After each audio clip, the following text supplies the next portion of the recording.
Do we really understand what AI is? How has Frankenstein influenced our understanding of AI? What is the Chinese room and how does it reveal some of our misconceptions? Hey everyone, and welcome to Rethink the Obvious, the podcast of critical thinking that challenges traditional views. And by the way, if you're a LinkedIn kind of person, you can also catch Rethink the Obvious in article form over there. So if you're ready, let's jump in with your host, Hussein Ben Amour. First up, let's tackle the I in AI. The whole idea of intelligence is pretty complicated. There's no one-size-fits-all definition.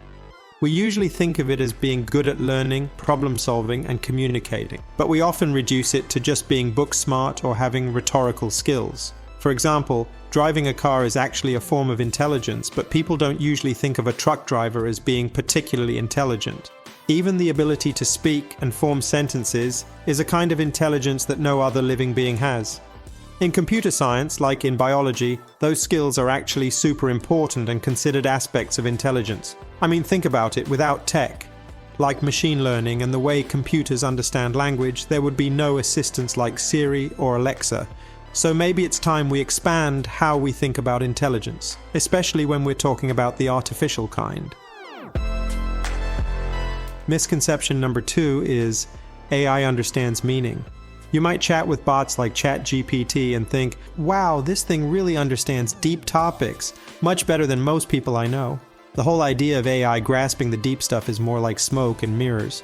To simplify this, I'll refer you to the Chinese room, a thought experiment developed in the 1960s by the philosopher John Searle. The experiment works like this. Imagine a person sitting in a locked room. This person speaks only English and knows absolutely nothing about the Chinese language or any related one. Outside the room is a Chinese speaker. There's a little hole in one of the walls, and the Chinese speaker, who is outside the room, starts pushing notes with Chinese characters on them. The English speaker, who is inside the room, has a sort of cheat sheet, all in English. It tells them what Chinese symbols to scribble back. Seeing the replies, the Chinese speaker would probably think the person in the room must understand Chinese, but in reality the English speaker has no clue of the meaning of the Chinese text. Similarly, when you have a conversation with an AI model, it's not like the AI is understanding you. What it's doing is running through some complex algorithms to give you an answer that makes sense. And of course, as AI becomes more advanced, it gets harder to draw the line. Building a sequence of characters about a topic is not deeply understanding it. Take this example from mid-2022. A 41-year-old Google engineer was completely fooled by AI. The guy spent weeks chatting with one of Google's AI products, ending up believing the chatbot had gained consciousness. His story went viral. Now, if a tech-savvy guy from Google can be tricked, just think how overwhelming it would be for the average user. Let's clear up another common confusion. Many people mix up AI with automation. Here is in a nutshell the difference between both. Automation is about setting up a system to do the same task over and over. Like clockwork, it existed for millennia, long before industrialization.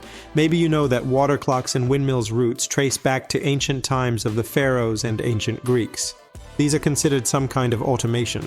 Automation is usually based on fixed rules, so you pretty much know its outcome. AI systems, on the other hand, are much smarter. They can make decisions, learn, and even surprise their developers with their results. In 2016, for example, Google's Deep Dream surprised the world by generating surrealistic images.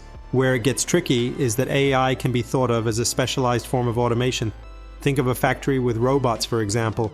If we're just talking about old-school automation, those robots might freak out if something unexpected happens, but throw some AI into the mix, you get robots that can make smart decisions when things go sideways. Moving on, I hear this all the time. AI is always learning. Every time you interact with it, it gets smarter.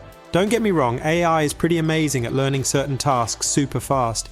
I mean, have you seen those chess and go bots? Today, any average chess bot can easily beat world champions, but here's where it gets tricky. People often think that AI like ChatGPT learns from our conversations in real time. Not quite the case. What actually happens is that all these user interactions are bundled into data. That data is later used to train and fine-tune the model. Training the model doesn't happen in real time. It's a resource-intensive process that happens in phases, not on the fly. And yes, these models are trained on a huge amount of data, billions of web pages, Wikipedia, you name it. So if you think about it, AI is more like a skilled worker that doesn't learn while doing the job. The worker gets regular training to improve their skills. This misconception leads people to some wild ideas, like thinking that AI is going to take over the world any day now. But let's set the record straight. So far, that's more science fiction than reality. This leads us to the next misconception. Let's talk about how pop culture has shaped our views. You've probably read or at least heard of Mary Shelley's Frankenstein, right? In this novel, considered the first science fiction story ever written, Dr. Frankenstein creates an intelligent creature. The creature, rejected and isolated from society, seeks revenge on its creator for bringing it to a life of misery, and the whole story revolves around the creature destroying the doctor's world and killing the people he loves. This whole idea of our own creations turning on us has been a big theme, not just in literature but in movies. Think of classics like The Matrix, Terminator, or Blade Runner. These stories have led many of us to believe that we're on the edge of an AI apocalypse.